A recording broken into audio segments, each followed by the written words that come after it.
सभी आत्मानंद रसिक मुमुक्षु साथियों का इस अष्टावक्र गीता के ज्ञान यज्ञ में अभिनंदन है। नमस्कार, जय जिनेन्द्र। हम सुन रहे हैं बारी बारी से, स्टेप बाय स्टेप, कि अष्टावक्र और जनक जी दोनों ज्ञानियों में बड़ा मधुर संवाद चल रहा है। दोनों ही एक ही प्रकार की अनुभूति में स्थित हैं और इसीलिए उनमें आपस में संवाद संभव हुआ। अगर एक ज्ञानी हो और एक अज्ञानी हो तो दोनों में संवाद नहीं हो सकता, वहाँ तो विवाद ही होगा। दो ज्ञानियों में भी परस्पर हमेशा संवाद नहीं होता। संवाद वहाँ होता है जहाँ दोनों की विचारधारा और स्तर और उनका ठहराव एक ही स्थान पर हो, वरना तो अपना अपना अहम ही वो हावी होता है। लेकिन यहाँ स्थिति ऐसी नहीं है। यहाँ दोनों ही उस अहम की स्थिति से अतीत हो गए हैं, बियॉन्ड द ईगो, और दोनों ही ज्ञानी हैं, आत्मज्ञान को उपलब्ध हुए हैं। अब इस 12वें प्रकरण में जनक जी अपनी अनुभूति बताते हुए कह रहे हैं कि वासना के कारण ही चित्त में तरंगें उठती थी और उसी से मन में विचारों की संकल्प विकल्प की उथल पुथल आरंभ हो रही थी। और ये विचार और वाणी, ये विचार जो हैं वो ही वाणी में और शारीरिक क्रियाओं में प्रकट होते हैं। नहीं संभाले कर्म शारीरिक, फिर वाणी के भी छोड़े। नहीं संभाले कर्म शारीरिक, फिर वाणी के भी छोड़े। विस्तृत कर्मों का भार हटा, अब स्थिर हूँ मन ना दौड़े। अपनी उस वर्तमान में ठहराव वाली स्थिति को बताते हुए जनक जी कह रहे हैं कि मैंने शारीरिक कर्मों की तरफ, क्रियाओं की तरफ कोई ध्यान नहीं दे गया। अब मेरा पहले जाता था, अब नहीं जाता, और मैं उनको संभालता ही नहीं। नहीं संभाले कर्म शारीरिक, फिर वाणी के भी छोड़े। ऐसे ही वचन से भी जो निकला, पहले मैं उस पर गौर करता था और अब मेरी वर्तमान में उपलब्धि है, अनुभूति है कि वाणी भी जो बोलती है ना, वो जो होता है समय पर, जो व्यवस्था अनुसार, क्योंकि मेरा इस पर कोई वश नहीं है, न मैं इसका मालिक हूँ, ये सब अपने आप हो रहा है। तो वाणी के कार्य भी छोड़ दिए मैंने। नहीं संभाले कर्म शारीरिक, फिर वाणी के भी छोड़े। विस्तृत कर्मों का भार हटा, अब स्थिर हूँ मन ना दौड़े। अब मेरा मन नहीं दौड़ता कहीं भी, अब मैं स्थिर हो गया हूँ। राग मुक्त में शब्द आदि ऐन्द्रिक विषयों के प्रति हुआ। शब्द, स्पर्श, गंध, रस, ये जितने भी इंद्रियों के विषय हैं उनसे मैं राग मुक्त हो गया हूँ। अब राग मुक्त में शब्द आदि ऐन्द्रिक विषयों के प्रति हुआ। विक्षेप मिटा, अब दिखे आत्मा में स्थित मुक्त एकाग्र हुआ। अब मेरा विक्षेप हट गया है और मैं अब आत्मा में स्थिर हो चुका हूँ। फलाकांक्षा, आशा, निराशा, लाभ हानि, सुख दुख, अनेक अपेक्षाएं जो जुड़ी हुई थी, उन्हीं से तो विक्षेप उत्पन्न हो रहे थे। अब वो विक्षेप हट गए हैं, मैं स्पष्ट देख रहा हूँ अपने आप को। जब भ्रम अज्ञान से हो विक्षेप, समाधि तब आवश्यक है जब भ्रम अज्ञान से हो विक्षेप। समाधि तब आवश्यक है, मैं हूँ साक्षी भाव में स्थित। नियम न चलता ये अब है, अब मेरे पे नियम भी नहीं चल रहा कि विक्षेप होंगे ही होंगे। विक्षेप खत्म हो गया मेरे लिए। ब्रह्मन हर्ष विषाद होता है हे उपादेय वियोग में। हे ब्रह्मर्षि, मैं समझ गया हूँ कि हर्ष और विषाद तो हेय उपादेय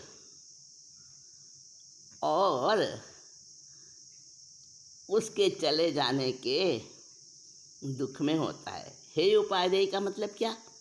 ये छोड़ना है, ये लेना है, ये त्याग, ये ग्रहण, वहाँ हर्ष और विषाद होता है। अब मुझ में उसका अभाव है। जैसा हूँ वैसा स्थित में अब मेरे में उसका अभाव हो गया है। जैसा मैं एज इट इज, जो मेरा स्वाभाविक स्वभाव का धर्म है। धर्म का मतलब स्वभाव। हाँ, धर्म का मतलब हमने जो रिलीजन कर रखा है ना, ये ठीक नहीं है। धर्म का अर्थ रिलीजन नहीं होता, धर्म का अर्थ होता है स्वभाव। क्योंकि अगर धर्म का अर्थ रिलीजन हो तो ऐसा धर्म तो केवल सजीव में, और वो भी केवल मनुष्यों में ही हो सकता है ना। मनुष्यों का ही धर्म और रिलीजन होगा कुछ। लेकिन धर्म का अर्थ अगर स्वभाव करेंगे तो वो तो प्रत्येक जीव में, चाहे वो छोटे से छोटा कीड़ा मकोड़ा या स्थावर जीव भी क्यों ना हो। स्थावर जीव समझते हैं आप, जो अपने स्थान से सुख दुख पाने के लिए कोई एक्टिविटी, कोई क्रिया अभिक्रिया नहीं करते, अपने स्थान से खुद से नहीं हिलते डुलते, उनमें उतनी क्षमता नहीं होती क्योंकि उनकी एक ही इंद्रिय होती है। तो वो स्थावर जीव 5 प्रकार के, पृथ्वीकाय, अपकाय, देवकाय, वायुकाय, वनस्पतिकाय। तो स्थावर जीवों का भी स्वभाव होता है। स्वभाव सबका होता है, और जीव का नहीं, अजीव का भी स्वभाव होता है। तो वो अगर स्वभाव मानेंगे तो धर्म तो स्वभाव ही है, और रिलीजन वो अर्थ नहीं प्रकट करता। तो धर्म का अर्थ हमने जो रिलीजन अनुवाद कर रखा है ना, वो बिल्कुल गलत है। धर्म का अर्थ स्वभाव है, और स्वभाव हर समय साथ रहता है। न स्वभाव बदलता है, न स्वभाव कभी अपने से अलग होता है। स्वभाव कैसा है? चमड़ी के समान।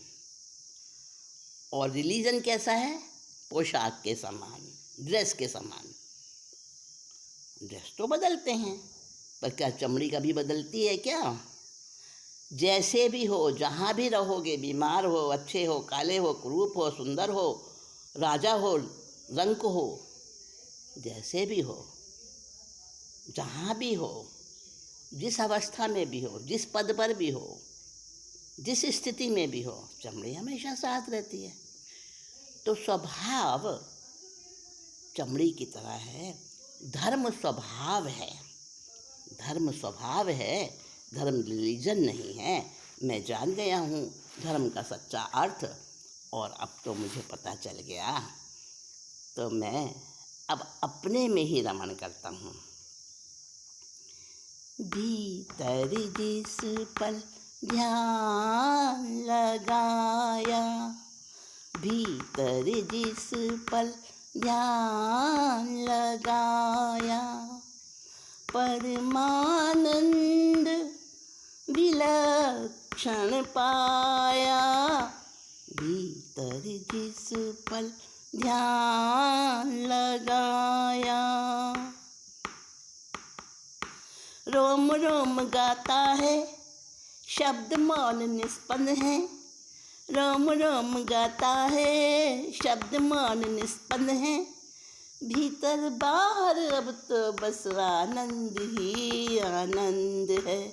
मन वचकाय निराकुल, निर्निमेष निर्द्वंद है, मन वचकाय निराकुल, निर्निमेष निर्द्वंद है। अनहद धुन से सहज निकलते सरस रसीले छंद हैं। स्वाद मकरंद वाला जाए ना बताया, अनुभव निराला इसने गूंगा बनाया। भीतर जिस पल ध्यान लगाया, भीतर जिस पल ध्यान लगाया, परमानंद विलक्षण पाया। भीतर जिस पल ध्यान लगाया। ऐसा निराला अनुभव अब वो कहते भी नहीं बनता, और हर क्षण उसी अंदर और बाहर के आनंद में मैं डूबा हुआ हूँ।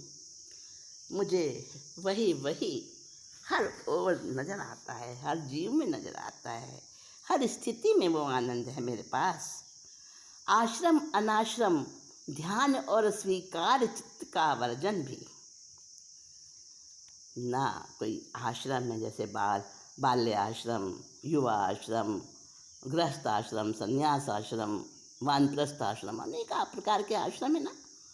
तो ना मैं आश्रम में हूँ, ना मैं अनाश्रम में हूँ, ना मैं स्वीकार में हूँ, ना मैं धारणा में हूँ, और चित्त का वर्जन हो गया है मेरे। आश्रम अनाश्रम, धारणा स्वीकार चित्त का वर्जन भी, लख इनसे पैदा अपने विकल्प तीनों से मुक्त हूँ और स्थित भी। तीन विकल्प उत्पन्न होते हैं, कौन से? सत, रज और तम। ये त्रिगुण, ये नियम है, प्रकृति का नियम है। उस नियम से अतीत हो चुका हूँ मैं।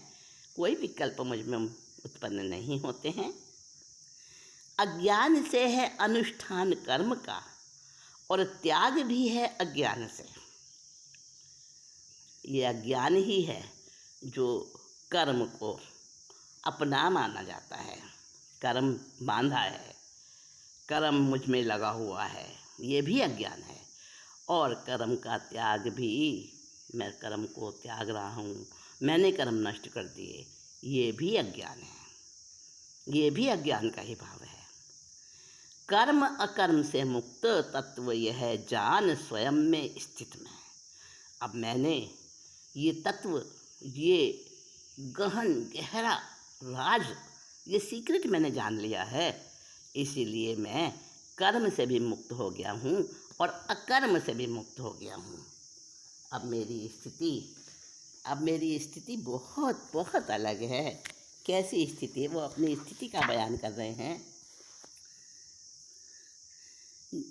जब हिते चेतन विभाव सो उलटी आपू समय पाई, अपन स्वभाव गही लीनो है। तब हिते जो जो लेने जोग सो सो सब लीनो, जो जो त्याग जोग सो सो सब छांडी दिनो है। लेबे को ना रही ठोर, त्यागी वे को नाही और, बाकी रहा उबरियो, बाकी कहा उबरियो, जुकारू जू नवीनो है। संग त्यागी अंग त्यागी, वचन तरंग त्यागी, मन त्यागी बुद्धि त्यागी, आपा शुद्ध कीनो है। अपनी स्थिति बता रहे हैं, अपनी अवस्थिति बता रहे हैं, कहाँ ठहरा हूँ मैं। जनक जी कहते हैं कि जब से मेरी आत्मा ने उस सुअवसर को, उस गुरु वचनों को प्राप्त करके अवसर मिलने पर मेरी आत्मा ने जब से विभाव की परिणति छोड़ दी है और निज स्वभाव को अपना लिया है, तब से जो जो बातें ग्रहण करने योग्य थी वो स्वाभाविक रूप से ग्रहण हो गई, मैंने की नहीं, वो कर्ता भाव ही हट गया। और जो जो बातें हे थी, उपादेय थी, वो तो ग्रहण कर ली, हो गई अपने आप। और जो है थी त्यागने योग्य थी वह सब छूट गई, छोड़ी नहीं। छोड़ने का भी एक अहम है, इसलिए वो उस अहम से भी मैं मुक्त हो गया। वो सब छूट गई। अब ना ग्रहण करने योग्य बचा, लेवे को ना रह ठोर, त्यागी वे को ना ही और, ना कुछ लेने का स्थान रहा और ना ही कुछ त्यागने को बचा मेरे पास। बाकी कहा उबरियो जुकारो जू नवीनो है, और कोई काम करने को, नया काम करने को कुछ शेष रह नहीं गया। तो बाकी बचा ही नहीं कुछ। परिग्रह छूट गया, शरीर छूट गया, संग त्यागी, अंग त्यागी, वचन तरंग त्यागी, मन त्यागी, बुद्धि त्यागी, आपस शुद्ध कीनो है। परिग्रह छूटा, शरीर छूटा, वचन की क्रिया छूटी और मन के सारे विकल्प छूट गए। और तो और जितना भी आज तक इंद्रियों से जो ज्ञान इकट्ठा किया था ना, वो भी छूट गया। हाँ, वो भी छोड़ना होगा, तभी तो मिलेगा ना वो मोक्ष। तो जो इंद्रियों से इकट्ठा किया था उसको मैंने अभी तक ज्ञान समझा था। हाँ, बड़ी बड़ी डिग्रियां पाकर इंसान कितना फूल जाता है। कुछ नहीं है, वहाँ कोई डिग्री नहीं चलती। अचिंत्य ब्रह्म का चिंतन करता पुरुष भजे चिंता को ही, अतएव त्याग यह भाव, भावना मुक्त हुआ मैं स्थित ही। जो चिंतन में आ नहीं सकता, उस ब्रह्म का, उस आत्मा का चिंतन करता है तो फिर चिंता ही होती है, क्योंकि वहाँ तो नेति नेति, वहाँ पहुँचा ही नहीं जा सकता। वहाँ संपूर्णता से कोई उसको ग्रहण नहीं कर सकता, कुछ ना कुछ शेष बच ही जाता है। तो वो चिंता, अरे ये तो बाकी रह गया, अभी पूरा नहीं हुआ। वहाँ हर समय अपने को पूर्णता में समझ लो, अल्पता में पूर्णता, अल्पता में पूर्णता। और मैंने वो स्थिति प्राप्त कर ली है। इसलिए मैं सब भाव से, सब भावना से मुक्त हो गया हूँ और मैं अपने आप में स्थित हो गया हूँ। मेरी हर समय भाव समाधि है और ये भाव समाधि प्यारी, मोक्ष तलक न टूटे। हाँ, भाव समाधि प्यारी, मोक्ष तलक न टूटे। भगवन दो आशीष मेरा, सद्ज्ञान कोश न खूटे। कर्म दलों से पीछा, सदा सदा को छूटे। हाँ हाँ, कर्म दलों से पीछा, सदा सदा को छूटे। कोई लुटेरा मेरा ता चैतन्य खजाना लूटे। धवल संबोधि दाता आत्म ध्यान ध्याया। पीयूषी बौछारे पर साता गान गाया। भीतर जिस पल ध्यान लगाया, भीतर जिस पल ध्यान लगाया। परमानंद विलक्षण पाया, भीतर जिस पल ध्यान लगाया। मन की चालबाजी जब से आई समझ में, हाँ हाँ, मन की चालबाजी जब से आई समझ में। झूठे बहलावे लगते हैं दुनिया के मज में। परिवर्तन क्या होता जान लिया है सच में। परिवर्तन क्या होता जान लिया है सच में। बाहर से धारा मुड़ गई अब बहती है निज में। भूला पथिक घर लौट के आया। भीतर जिस पल ध्यान लगाया, भीतर जिस पल ध्यान लगाया। परमानंद विलक्षण पाया, भीतर जिस पल ध्यान लगाया। जनक जी बता रहे हैं कि अब अब तो बस मेरे अंदर में वो ध्यान रम गया है। वो ध्यान नहीं है, वो मेरी स्वाभाविक हर हर समय की वो मेरी स्थिति बन गई है और मुझे बहुत सुखद अनुभूति हो रही है, ऐसी आनंद की अनुभूति, और उसी में मैं स्थित हो गया हूँ। कैसी अनुभूति है वो? अचिंत्य ब्रह्म का चिंतन करता पुरुष भजे चिंता को ही, अतएव त्याग यह भाव भावना मुक्त हुआ मैं स्थित ही। क्रिया रहित स्वरूप साधनों का अर्जित जिसने है किया। देखिए, बहुत बड़ी बात कह दी है यहाँ कि साधनों का स्वरूप हमें हर चीज़ में क्रिया दिखती है और क्रिया हो रही है, परंतु जो वास्तविक क्रिया है, सच्ची क्रिया है हर द्रव्य की, कि हर क्षण परिणमन होता है हर द्रव्य में, चाहे वो सजीव द्रव्य हो या निर्जीव द्रव्य हो, सब में हर समय परिणमन हो रहा है और कोई ध्रुव तत्व भी उसमें रहता है। उत्पाद व द्रव्य हर समय चलता है, हर पदार्थ में, हर वस्तु में, हर द्रव्य में।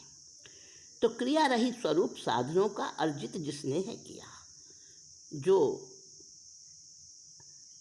ऐसा समझ लेता है कि जितना भी वस्तुओं का स्वरूप है वो बाहर से तो क्रिया रहित दिखता है, लेकिन अंदर में उसमें प्रतिक्षण परिणमन हो रहा है। क्षण मात्र भी वह कोई कभी कर्म ना करता हुआ नहीं ठहरता। प्रकृति से सारे कर्म स्वाभाविक होते हैं, लेकिन जहाँ फलाकांक्षा नहीं होती है वहाँ पर ही कर्म वो बंधन नहीं बनता है, वरना तो जप तप योग भजन पूजन यज्ञ ध्यान समाधि आदि भी अगर मैं भाव से किए जाते हैं, कर्ता भाव से किए जाते हैं, अहंकार वश किए जाते हैं, अज्ञान वश किए जाते हैं, तो उनका फल अवश्य होता है। और फिर जहाँ कुछ किया वहाँ त्याग का भी भाव रहा, और उस त्याग के पीछे फल की बुद्धि रहती है, चाहे वो स्वर्ग का फल, मुक्ति का फल। हाँ, मोक्ष भी एक आकांक्षा है, तो मोक्ष की भी आकांक्षा नहीं है मुझे, तो वैसा मैं अब स्थित हो गया हूँ। कर्म का अनुष्ठान अज्ञान से होता है, उसके त्याग का अनुष्ठान भी अज्ञान से ही होता है। तो कह रहे हैं मैं उससे पार हो चुका हूँ। कर्म कांड उपासना भक्ति आदि कर्मों को छोड़कर एक अचिंत्य ब्रह्म का चिंतन मात्र, उससे भी मैं अलग हट गया हूँ। तो कह रहे हैं कि बिना कोई साधना किए, बिना कोई जप तप योग भक्ति पूजा उपासना ध्यान कर्म कुछ भी बिना किए बिना मैं मुक्त हो गया हूँ। ये सब साधन व्यर्थ हैं, इनमें तो भटकाव है। इसलिए बस एक स्वयं का ही चिंतन, खुद का ही चिंतन है, अपने से अपने को पाना है। अपना ही चिंतन, अपने आप में ही ठहरना और अपने आप में ही श्रद्धा, यही तो सम्यक ज्ञान है, यही तो सम्यक दर्शन है। और मैं क्रिया रहित हो गया हूँ। क्रिया रहित स्वरूप साधनों का अर्जित जिसने है किया, कृत कृत्य वो नर ऐसा स्वभाव से बना जो, इसमें कहना क्या। तो उसका तो ऐसा भाग्य उदय हो गया जिसका कि कोई तुलना ही नहीं है, जिसका कि कोई वर्णन ही नहीं है। मैं उसी आत्म समाधि में, उसी भाव में मैं स्थित हो गया हूँ। और जनक जी अपनी अनुभूति बता रहे हैं कि अब तो ये शरीर भी, इससे भी मैं अलग हूँ। नहीं ढोंग अब जड़ काया अलख जगा दी, नहीं ढोंग अब जड़ काया अलख जगा दी, कैदी ने बंद छिटकाए छलांग लगा दी। गुरुमुख सुनी जिन वाणी जग गई ज्योति नूरानी, लेगी पराक्रमी आत्मा जल्दी ही आजादी। नहीं ढोंग अब जड़ काया अलख जगा दी। 84 लाख योनियों में व्यर्थ ना भ्रमूं, अपना स्वयं हूँ महादेव ब्रह्मा विष्णु। अनुवादी इंद्रियों मन की भी संवादी ना बनूं, कर्मों की कड़वी मीठी जड़ काया भी क्यों जनूं। चरमावर्ती पुरुषार्थी परमार्थी शुद्धात्मार्थी, चट्टानी चेतना का गूंजा बिगुल निनादी। नहीं जाऊं अब जड़ काया अलख जगा दी, नहीं जाऊं अब जड़ काया अलख जगा दी। कैदी ने बंद चितकाए छलांग लगा दी। गुरुमुख सुनी बिनवाणी जग गई ज्योति नूरानी, लेगी पुरुषार्थी आत्मा जल्दी ही आजादी। नहीं जाऊं अब जड़ काया अलख जगा दी। मेरी आत्मा अब चीख चीख कर कह रही है कि अब मुझे इस जड़ काया को बहुत ढो लिया, बहुत इसका बोझा उठा लिया अनेकों जन्मों में। अब मुझे इसका बोझा नहीं उठाना, अब मुझे अशरीरी होना है। हाँ, भाव से तो अशरीरी मैं अब हो गया हूँ। अब जल्दी ही वो साक्षात भी द्रव्य से भी मिल जाएगा और मुझे पक्का विश्वास हो गया है। मेरी अनुभूति, मेरी एकाग्र स्थिरता, एक निष्ठ मेरी जो ये ठहराव की स्थिति है, ये मुझे समझा रही है, मुझे बता रही है कि गुरु के मुख से जो मैंने सुना और उसको धारण करने का मेरे को बहुमूल्य ऐसा मेरी आत्मा में वो उपादान मेरा खुल गया। हाँ, जब समय आता है तो उपादान भी खुल जाता है और निमित्त भी स्वयं उपस्थित हो जाता है। तो कौन निमित्त बन जाए, कब बन जाए, मेरा इसमें अपना कुछ भी नहीं है अधिकार, कुछ भी मेरा करने का नहीं है। मैं जान गया, मैं अकर्ता हो गया हूँ। जनक जी अपनी अनुभूति को बहुत बहुत स्पष्टतापूर्वक, सूक्ष्मतापूर्वक बयान कर रहे हैं। और ये हमारा कौन सा प्रकरण हुआ पूरा? 12वां प्रकरण पूरा हो गया आज। हाँ, अब इसका अगला प्रकरण हम अगली बार मिलेंगे, तब बात करेंगे उसकी। आज इतना ही।